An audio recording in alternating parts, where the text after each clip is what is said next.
Hello students, आज हम chemistry का बहुत इंटरेस्टिंग टॉपिक करेंगे,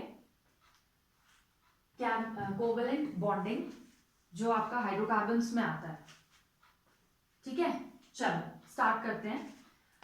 पहले आपको पता ही है, टू टाइप्स की बॉन्ड्स होते हैं, ionic bond and covalent bond. Ionic bond के बारे में मैं आपको थोड़ा बताती हूँ। हमने मेटल्स नॉन मेटल्स में भी पढ़ा है आयोनिक बॉन्ड। आयोनिक बॉन्ड में क्या होता है, जैसे आपका कंपाउंड है NaCl, है ना। Na का एटॉमिक नंबर कितना है? 11। इलेक्ट्रॉनिक कॉन्फ़िगरेशन इज 8, 9, 10 एंड 11, है ना। 2, 8, 1। और क्लोरीन का है इट्स 17। तो इलेक्ट्रॉनिक कॉन्फ़िगरेशन 2, 8, 7। तो अगर इन दोनों एलिमेंट्स के बीच बॉन्डिंग होती है तो कैसे होती है? Na को स्टेबल होने के लिए क्या करना है? अपना एक इलेक्ट्रॉन लूज करना है ना। यहां पे हम कौन से इलेक्ट्रॉन शो करते हैं? वैलेंस इलेक्ट्रॉन, जो हमारे आउटर मोस्ट शेल में प्रेजेंट होते हैं। तो सोडियम के आउटर मोस्ट शेल में कितने इलेक्ट्रॉन्स हैं? 1। तो सोडियम पे एक इलेक्ट्रॉन। और क्लोरीन के आउटर मोस्ट शेल पे कितने इलेक्ट्रॉन है? 7। और क्लोरीन को स्टेबल होने के लिए क्या करना है?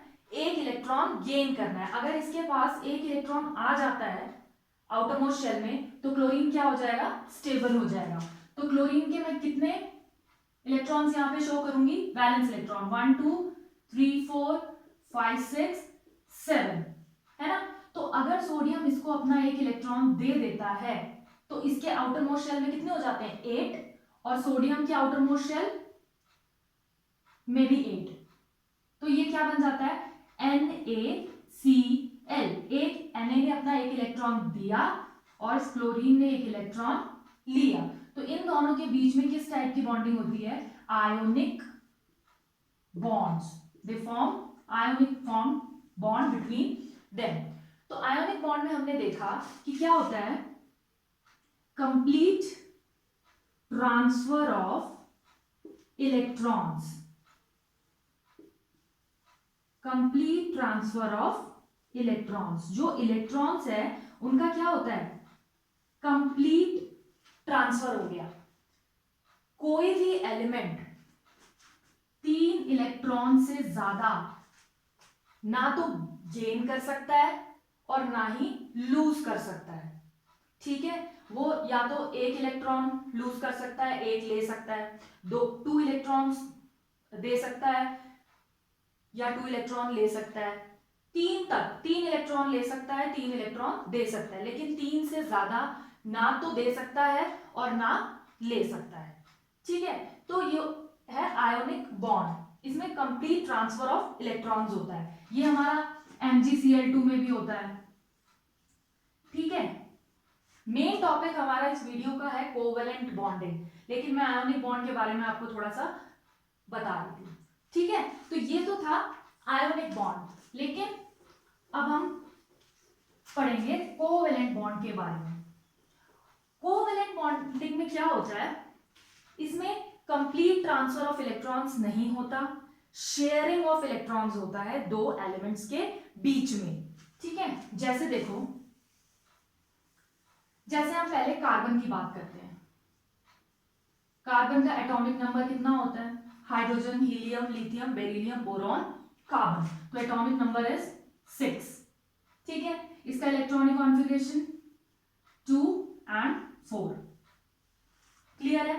अब ये देखो, इसकी जो आउटर मोस्ट शेल है उसमें कितने इलेक्ट्रॉन्स प्रेजेंट है? 4।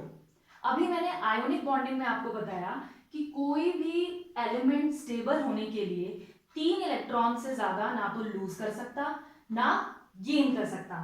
तो कार्बन के पास तो 4 है। अब इसको स्टेबल होने के लिए या तो 4 इलेक्ट्रॉन्स चाहिए या अपने 4 इलेक्ट्रॉन्स ये दे दे। 2 केस है ना। अगर ये अपने लूज कर दे तो ये स्टेबल हो जाएगा, डुप्लेट बन जाएगा। ठीक है, अगर ये 4 इलेक्ट्रॉन्स कहीं से ले ले तो ये सेकेंड शेल में 8 इलेक्ट्रॉन्स हो जाएंगे, तो ये स्टेबल हो जाएगा। बट ये पॉसिबल नहीं है। ये अपने 4 इलेक्ट्रॉन्स को ना तो गेन कर सकता और ना ही लूज कर सकता, ठीक है, क्योंकि वो जो एटम है वो केमिकली अनस्टेबल हो जाएगा। इसलिए ये क्या करता है, ये शेयर करता है इलेक्ट्रॉन्स, ठीक है। जैसे आपका एक कंपाउंड है CH4, दिस इज मीथेन। अभी हम नेक्स्ट वीडियो में इसके बारे में बात करेंगे, ये मीथेन कैसे बना। अभी आप ये देखिए, ये एक फॉर्मूला है मीथेन का, ठीक है। तो ये कैसे फॉर्मूला बना, ये आपका कार्बन है, कार्बन के वैलेंस इलेक्ट्रॉन कितने हैं, 4, 1 2 3 4, ठीक है। और हाइड्रोजन कितने हैं यहाँ पे, 4। हाइड्रोजन के पास कितने इलेक्ट्रॉन्स हैं, देखो हाइड्रोजन के पास एक ही इलेक्ट्रॉन है ना। Hydrogen first element of the periodic table, atomic number is 1, एक ही इलेक्ट्रॉन है। अब इसको स्टेबल होने के लिए एक इलेक्ट्रॉन चाहिए, है ना। अगर इसके फर्स्ट शेल में 2 इलेक्ट्रॉन हो जाएंगे तो ये डुप्लेट बना लेगा, स्टेबल हो जाएगा, है ना। तो कार्बन के साथ हाइड्रोजन शेयरिंग कर लेता है, कैसे, देखो हाइड्रोजन के कितने इलेक्ट्रॉन्स है, 1, ठीक है। यहां पे भी हाइड्रोजन के साथ एक इलेक्ट्रॉन है, यहां पे भी हाइड्रोजन के साथ एक इलेक्ट्रॉन है, और यहां पे भी हाइड्रोजन के साथ एक इलेक्ट्रॉन है। अब क्या करेगा ये कार्बन, इलेक्ट्रॉन्स को हाइड्रोजन के साथ शेयर करेगा, कंप्लीट ट्रांसफर ऑफ इलेक्ट्रॉन नहीं होगा। शेयरिंग का मतलब है कि जो इलेक्ट्रॉन हाइड्रोजन के पास है वो हाइड्रोजन के पास भी रहेगा और कार्बन के को भी वो दे देगा, मतलब शेयर कर लेंगे दोनों आपस में, ठीक है। तो ये देखो हाइड्रोजन है, हाइड्रोजन यहां से कार्बन के साथ एक इलेक्ट्रॉन शेयर कर लेगा, ये वाला हाइड्रोजन भी शेयर कर लेगा, ये वाला हाइड्रोजन, ये वाला हाइड्रोजन, देखो चारों हाइड्रोजन हमारे स्टेबल हो गए। और कार्बन के पास कितने इलेक्ट्रॉन्स हैं, 1 2 3 4, 4 तो ऑलरेडी है ही, और ये जो हाइड्रोजन के एक एक इलेक्ट्रॉन है इनको शेयर कर लेगा। तो ये हमारा क्या होता है, कोवेलेंट बॉन्डिंग, जिसमें इलेक्ट्रॉन्स जो हैं, एलिमेंट्स जो हैं, इलेक्ट्रॉन्स को एक दूसरे के साथ शेयर करके स्टेबल हो जाते हैं। क्लियर है शेयरिंग का मतलब, कि जिसका इलेक्ट्रॉन है उसके पास तो रहेगा ही रहेगा, साथ में वो अपने इलेक्ट्रॉन को दूसरे एलिमेंट के साथ भी शेयर करेगा। उससे क्या होगा, आपका कार्बन भी स्टेबल हो गया, आपका हाइड्रोजन भी स्टेबल हो गया। क्लियर है। और ये जो हम कोवेलेंट बॉन्ड्स होते हैं ये स्ट्रेट लाइन से शो करते हैं, जैसे सी है, कार्बन और हाइड्रोजन के बीच में ये क्या बना, सिंगल बॉन्ड H, यहां पे सेकेंड कोवेलेंट बॉन्ड, यहां पे 4 कोवेलेंट बॉन्ड, और यहां पे 4th कोवेलेंट बॉन्ड। तो ये अपने हाइड्रोजन के साथ 4 कोवेलेंट बॉन्ड्स बना लेगा। इसी प्रॉपर्टी की वजह से कार्बन और हाइड्रोजन इतने सारे कंपाउंड्स मिलके बना लेते हैं, जिसकी वजह से साइंस की, केमिस्ट्री की एक पूरी ब्रांच, ऑर्गेनिक केमिस्ट्री मिल गई है इनको, बहुत सारे कंपाउंड्स बना लेते हैं ये, ठीक है। और एग्जांपल्स देखते हैं तो आपको और अच्छे से समझ में आएगा। कोवेलेंट बॉन्ड्स जो होते हैं कितने टाइप के होते हैं, 3 टाइप के, ठीक है। First is single covalent bond, single covalent bond ये कैसे होता है, देखो जैसे हम लेते हैं H2 मॉलिक्यूल, इसमें क्या होता है, ये एक हाइड्रोजन इधर है, एक हाइड्रोजन यहां पे है, इस हाइड्रोजन के पास एक इलेक्ट्रॉन है और इस वाले हाइड्रोजन के पास एक इलेक्ट्रॉन है, दोनों के पास एक एक है। तो ये वाला हाइड्रोजन इस वाले हाइड्रोजन से अपना इलेक्ट्रॉन शेयर करेगा और ये वाला हाइड्रोजन इस वाले हाइड्रोजन से अपना इलेक्ट्रॉन शेयर कर लेगा। तो ये क्या हो जाएंगे, दोनों के पास, ये इसके पास ये 2 इलेक्ट्रॉन स्टेबल और इसके पास ये 2 इलेक्ट्रॉन स्टेबल। तो इसमें कितने कोवेलेंट बॉन्ड बने, सिंगल कोवेलेंट बॉन्ड। किससे दिखाएंगे, सॉलिड लाइन से, दिस, ये हाइड्रोजन और हाइड्रोजन के बीच में आपका बना सिंगल कोवेलेंट बॉन्ड, ठीक है। Next is double covalent bond. Double covalent bond किस केस में बनता है? डबल कोवेलेंट बॉन्ड देखो O2 में, ये O2 का मॉलिक्यूल है ना। इसमें क्या होगा, ऑक्सीजन का एटॉमिक नंबर कितना होता है? Hydrogen, helium, lithium, beryllium, boron, carbon, nitrogen, oxygen. So atomic number is 8। आपको एटलीस्ट 20 तक एलिमेंट्स के एटॉमिक नंबर टिप्स पे होने चाहिए, तभी आप ये सब चीजें आसानी से कर पाओगे, ठीक है। तो ऑक्सीजन का एटॉमिक नंबर इज 8। तो इलेक्ट्रॉनिक कॉन्फ़िगरेशन 2 एंड 6, ठीक है। ऑक्सीजन मॉलिक्यूल है, एक ऑक्सीजन इधर, एक ऑक्सीजन इधर। इसके वैलेंस इलेक्ट्रॉन कितने हैं? 6, मतलब आउटर मोस्ट शेल पे कितने इलेक्ट्रॉन्स हैं? 6, 1 2 3 4 5 6। इसके साथ भी सेम वही 6, 1 2 3 4 5 6। अब देखो इन दोनों ऑक्सीजन एटम्स को स्टेबल होने के लिए 8 इलेक्ट्रॉन, मतलब आउटर मोस्ट शेल में 6 की जगह 8 इलेक्ट्रॉन्स चाहिए, मतलब कि इसको 2 इलेक्ट्रॉन्स और चाहिए। तो ये क्या करेगा, अपने इलेक्ट्रॉन्स इस वाले ऑक्सीजन के साथ शेयर करेगा और ये वाला ऑक्सीजन इस वाले ऑक्सीजन के साथ शेयर, दोनों शेयर करेंगे एक दूसरे से, ठीक है। तो ये वाला देखो, ये वाला ऑक्सीजन ये ऐसे 1 2 3 4 5 6 7 8, क्लियर। और ये वाला ऑक्सीजन ऐसे। अब देखो दोनों ऑक्सीजन जो है स्टेबल है, इसके पास भी 8 इलेक्ट्रॉन्स है और इसके पास भी 8 इलेक्ट्रॉन्स है। दोनों ने अपने दो दो इलेक्ट्रॉन्स क्या कर लिए, शेयर कर लिए। तो कितने इलेक्ट्रॉन्स शेयर हुए हैं? 2 इलेक्ट्रॉन्स, 2 पेयर ऑफ इलेक्ट्रॉन्स। ये 1 pair this and 1 pair this. तो one covalent bond is shown by one solid line and another covalent bond with another solid line and here O। तो यहां पे oxygen और oxygen के बीच में 2 covalent bonds form हुए हैं, ठीक है। अब जो इलेक्ट्रॉन्स बॉन्ड बनाने में बॉन्ड बनाते हैं उनको क्या बोलते हैं? बॉन्ड पेयर, ठीक है। जो बॉन्डिंग में हेल्प करते हैं that is called bond pair. और जो रह जाते हैं, ये इस पे कितने इलेक्ट्रॉन शेयर नहीं हुए इस वाले ऑक्सीजन के? 1 2 3 4, 1 2 3 4। इन 4 इलेक्ट्रॉन्स ने कोई शेयरिंग नहीं करी है। इस तरफ भी सेम 1 2 3 4, है ना। इन 2 इलेक्ट्रॉन्स ने अपने 2 इलेक्ट्रॉन शेयर हुए हैं, बाकी के ये 4 इलेक्ट्रॉन इस तरफ और 4 इलेक्ट्रॉन इस तरफ, इन्होंने शेयरिंग नहीं करी है। तो जो शेयरिंग नहीं करते उनको क्या बोलते हैं? लोन पेयर, क्लियर है। जो इलेक्ट्रॉन्स, जिन इलेक्ट्रॉन्स में शेयरिंग होती है, बॉन्ड बनाते हैं, उनको हम बोलते हैं बॉन्ड पेयर। और जो इलेक्ट्रॉन्स बॉन्ड्स नहीं बनाते उनको हम बोलते हैं लोन पेयर, ठीक है। So this is an example of double covalent bond, clear। and third is triple covalent bond, triple covalent bond। इसमें हम एग्जांपल लेते हैं N2 का, क्लियर। नाइट्रोजन का एटॉमिक नंबर कितना है?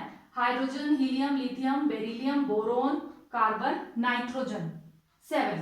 Atomic number is 7।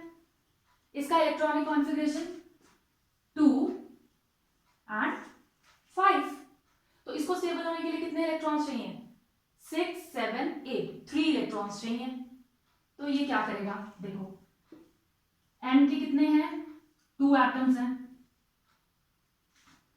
Outer most shell में कितने इलेक्ट्रॉन्स हैं? 5, 1 2 3 4 5, है ना। इस वाले नाइट्रोजन में भी 1 2 3 4 5, क्लियर।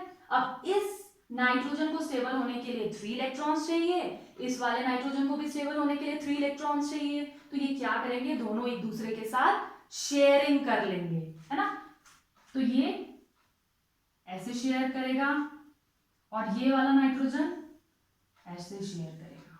अब देखो हो गए स्टेबल, 1 2 3 4 5 तो ऑलरेडी है और 3 जो है वो शेयर किए हैं, तो 5 + 3 8।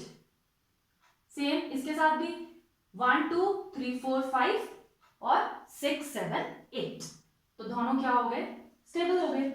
तो अब ये कितने कोवेलेंट फॉर्म हुए हैं, 1 2 3 1 2 3, तो this is an example of triple covalent bond. और कितने इलेक्ट्रॉन्स में शेयरिंग नहीं हुई, ये 2 इलेक्ट्रॉन्स में, 2 इलेक्ट्रॉन्स यहाँ, 2 इलेक्ट्रॉन्स यहाँ, तो इनको बोलेंगे बॉन्ड पेयर ऑफ इलेक्ट्रॉन्स,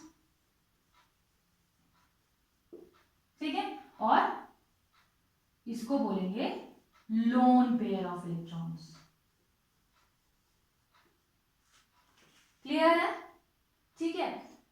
तो ये कोवेलेंट बॉन्ड हमारे 3 टाइप्स के होते हैं, single covalent bond, double covalent bond and triple covalent bond.